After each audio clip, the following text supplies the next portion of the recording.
Hello friends, welcome to the new video of Theme Hunk. In this video, we will see how to activate the Shop Mania license key. Upload the Pro plugin and come to this Import Sites page. Click on Activate Now, and you'll find it in the top right corner. Click on Find Your License Key. Log in with the members area ID and password. Click on Get License. Copy the key. Come back to the license page. Paste the key and click on Activate. The Pro plugin is activated. You can see the Pro button here. It indicates that the license is activated. The premium templates are also unlocked. Let's see one.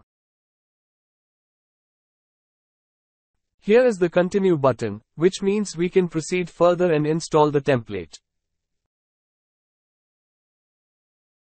To know the license details, click on the Theme Hunk logo.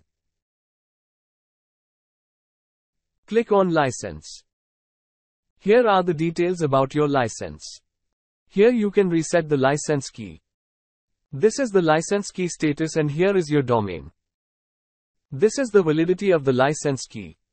This is how you can activate the Shop Mania Pro license key. Thanks for watching.